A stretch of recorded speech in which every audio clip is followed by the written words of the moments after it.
تحریک انصاف کے رکن قومی اسمبلی نے بڑا دعویٰ کر دیا ہے۔ انہوں نے دعویٰ کیا کیا ہے آج کے ٹاپک میں یہ شامل ہے۔ بانی P T I chairman Imran Khan کو ڈاکٹر نے آج چیک اپ کے لیے گیا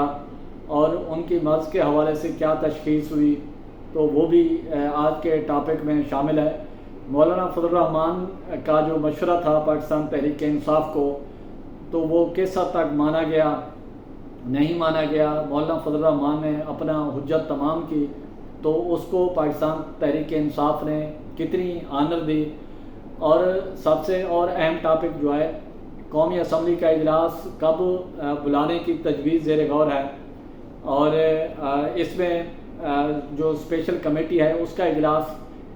بلانے کی تجویز کب زیر غور ہے، اور آئینی ترمیم منظوری کے لیے حکومت نے پختہ ارادہ کر لیا ہے، اور وہ حکومت جو ہے آئینی ترمیم 26ویں آئینی ترمیم منظور کرنے کے لیے کب اجلاس بلانے کا سوچ رہی ہے۔ سب سے پہلے بات کر لیتے ہیں کہ حکومت کی جانب سے قومی اسمبلی کا اجلاس 17 اکتوبر کو بلائے جانے کا ایک تجویز سامنے آئی ہے، اور اس میں جو اسپیشل کمیٹی ہے آئینی ترمیم کے حوالے سے جو حتمی شکل مسودے کو دے گی اس کا اجلاس کل بلایا جا رہا ہے، یعنی کہ 16 اکتوبر کو بلایا جا رہا ہے۔ جو اسپیشل کمیٹی ہے وہ اپنی سفارشات مکمل کر کے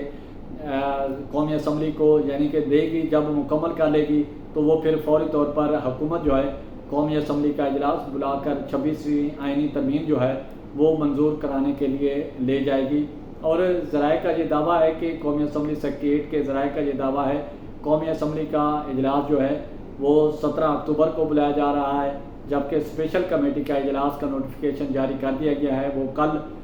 تقریباً 3:30-4 بجے بلایا گیا ہے اسپیشل کمیٹی کا اجلاس۔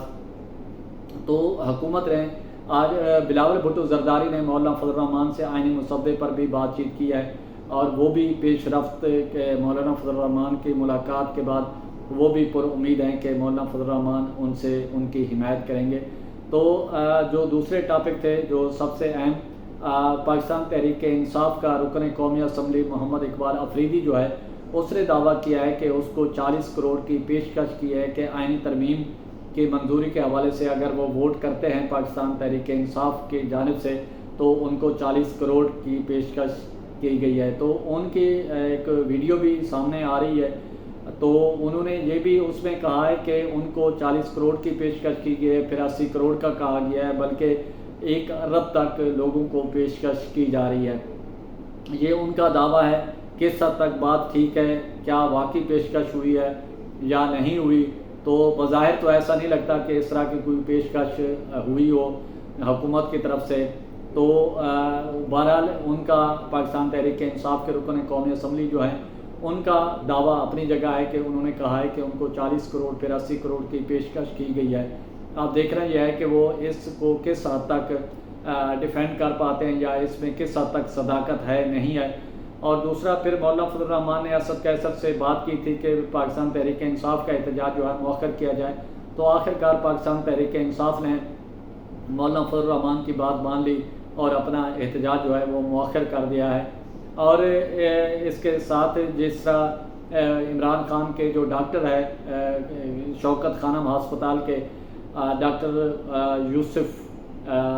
عاصم یوسف، ان کو اڈیالہ جیل میں ملاقات کرنے نہیں دی گئی، اور وہ عمران خان کی تشخیص کے حوالے سے بیماری کے حوالے سے وہ نہیں جان سکے، ان کو ادھر سے ہی واپس کر دیا گیا ہے۔ تو یہ آج کے اہم ٹاپک تھے۔ قومی اسمبلی کا اجلاس بھی اسی کے ساتھ پرچار کی ٹیم کو اجازت دیں۔ گرد و نواح کا خاص خیال رکھیں، لوگوں کے لیے آسانیاں پیدا کریں۔